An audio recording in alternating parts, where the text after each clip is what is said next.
Diary of a Wimpy Kid, The Deep End, the international best-selling series, Jeff Kinney.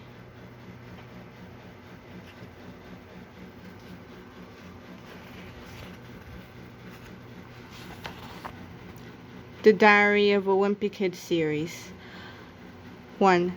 Diary of a Wimpy Kid. 2. Roderick Rules. 3. The Last Straw. 4. Dog Days. 5. The Ugly Truth. 6. Cabin Fever. 7. The Third Wheel. 8. Hard Luck. 9. The Long Haul. 10. Old School. 11. Double Down. 12. The Getaway. 13. The Meltdown. 14. Wrecking Ball. 15. The Deep End. More from the Wimpy world.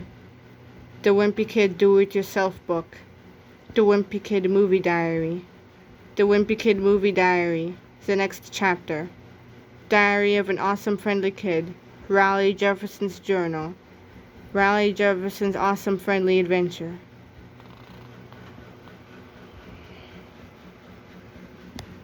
Diary of a Wimpy Kid, The Deep End, by Jeff Kinney.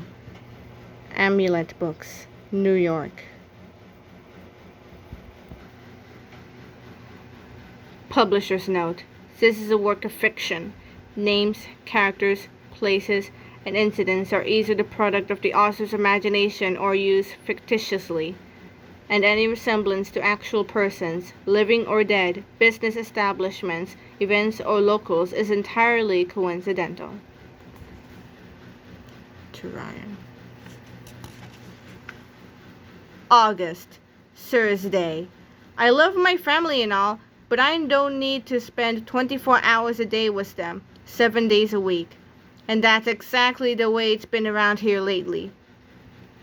It's not just me who's getting tired of this either. We're all going a little nuts. And if things don't change soon, I think we're gonna go off the deep end. Kick. Mom says we've been cooped up for too long and we just need a vacation. But what we really need is a vacation from each other. That's not gonna happen anytime soon though, because we don't have any money. And the reason we don't is kind of a long story. Crunch. We've been living in Grandma's basement for 2 months, and I don't know how much long we can keep going like this. Mom says that one day we'll look back on this time and smile, but she's not the one who has to share food on with Roderick every night. The crazy thing is, Grandma's got plenty of room in her house, so I don't understand why our whole family has to stay in her basement. When we first got here, I called the dibs on the guest room, but Grandma said it was already taken. Grrr. I don't think Grandma's too thrilled we're living with her, because whenever her friends come over, she asks us to stay out of sight. Something that's making the situation a lot harder is that Dad is working from home this summer, which means he's always around. And whenever Dad has a meeting, the rest of us have to pretend we're not there. But that's not always easy to do, especially when you've got a 3-year-old in the family. Most of the time, I just try to keep myself busy. Grandma's got stacks of puzzles down in the basement, and I've done a few of them by myself. But Mom always lets Manny put in the last piece to make him feel important. Snap. If you ask me, I don't think Mom's doing Manny any favors by babying him. And it's gotten a lot worse since we started living at Grandma's. Sometimes after dinner, we'll play a board game as a family. But Manny can't handle complicated rules, so we always end up playing a game that doesn't require any skill. Age 3. Slides and rainbows. No tears. We have to go to bed before it's even dark outside because we're all on Manny's schedule. Those days, Manny's favorite bedtime story is a Noah's Ark picture book.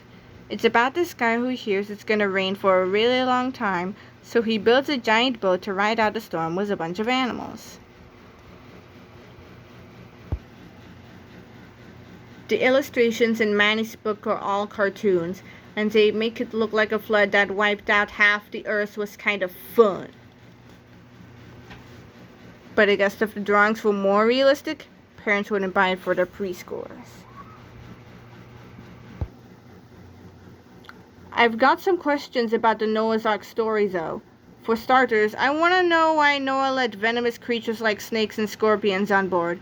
Because if it was me, I would have used the opportunity to leave a few of those guys behind. Rumble. And then I would have used the extra space for more of the good animals, like puppies and hedgehogs and those pygmy hippopotamuses. Flick, choo choo. Luckily, Noah didn't have to make room on board for whales and fish, because they would have taken up a ton of space. And they probably didn't even know the flood was happening to begin with. But it doesn't make a lot of sense that Noah let birds on the ark, since they could have just flown. And I bet he regretted that decision right away. You only hear about the animals that survived the flood. But sometimes I wonder if there were some cool animals that didn't make it onto the boat. Cheep! Pop, choo-choo, snort. So the way the story goes, after it rained for 40 days and 40 nights, it took 150 days for the floodwater to go back down. So that means Noah was stuck on the boat with a bunch of animals, plus his wife and 3 sons. And whenever I feel sorry for myself living in Grandma's basement with my family, I think about Noah and it makes me feel a little better. Kick, munch, munch. Mom keeps saying she's glad we're all together right now because she feels like time has slowed down. I've noticed that too, but for me, it's not a good thing. Walrus. Something that's making the summer feel really long is that I can't go to my friend Raleigh's house, and that's because he's off on some big European vacation with his family. When Raleigh first told me about his family's plans, I tried to see if his parents might let me tag along, but I guess Mr. and Mrs. Jefferson aren't as sharp as I thought they were, because they never picked up on any of my hints. I'll bet your trip would be more fun if you had a friend along. Yep, wonder who might like to come. So now Raleigh's probably off having the time of his life while I'm doing 500 puzzle pieces in my grandmother's basement. I think Mom feels bad we can't afford to do something this special this summer, so she's been trying to make up for it. She says we can go anywhere we want if we just use our imaginations, but to be honest, that's not really doing it for me anymore. I think Mom's finally had enough too, because last night she called a quote-unquote family meeting after dinner to brainstorm ideas for vacations that we can afford. But the problem is, everyone's got their own idea of a good time. Dad wants to drive around and visit a bunch of Civil War battlefields and take part in a reenactment. But nobody else was crazy about putting on wool underwear in the middle of August. Rat-a-tat-tat. Manny wants to go to the animal safari, which we used to visit a lot when I was little. But the animals in that place always seem so sad, especially the donkey they painted to look like a zebra. Mom said we could save money by staying close to home and visiting places in our own community, but I've gone on enough school field trips to feel like I know this town inside and out. The only ones who could agree on what we should do were me and Roderick. We both voted to go to the Thrills and Spills amusement park, which would be cheap since Grandma got half-price coupons in the mail. Thrills and Spills, 1.5 price ticket. Plus, they just opened a new roller coaster called Track Jumper that's supposed to be totally insane. Mom said the rides at Thrills and Spills are too scary for Manny, so she suggested we go to Storybook Village, which has rides for all ages. But me and Roderick have had enough of Little Miss Muffet's mild ride for one lifetime. Since my family couldn't settle on anything, I suggested we all go on our own vacations and do a slideshow of everyone's trips when we get back. Mom said the whole point of being on a family vacation is to do things together. She says that one day us kids are gonna go our separate ways, and time's running out to make happy memories as a family. But believe me, for this family to make happy memories together, it's gonna take a miracle. Monday. We finally figured out a way we could afford to go on a family vacation this summer.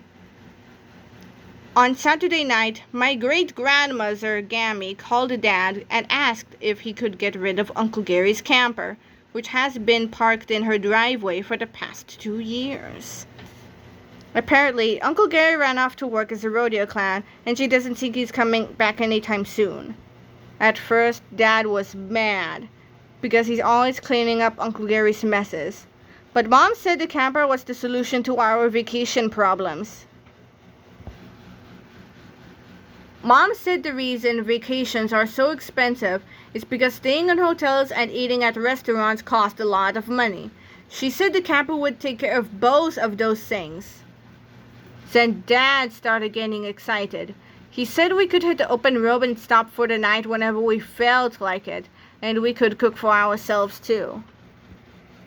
All I know is me and my brothers were so happy for the chance to get out of Grandma's basement that we probably would have agreed to anything.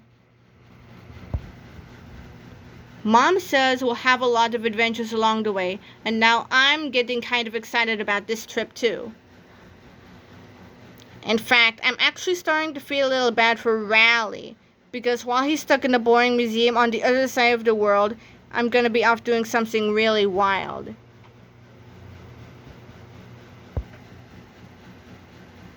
For the past 2 days, we've been getting ready for our vacation, and I'm a little worried that Mom's hoping to turn this into an educational trip.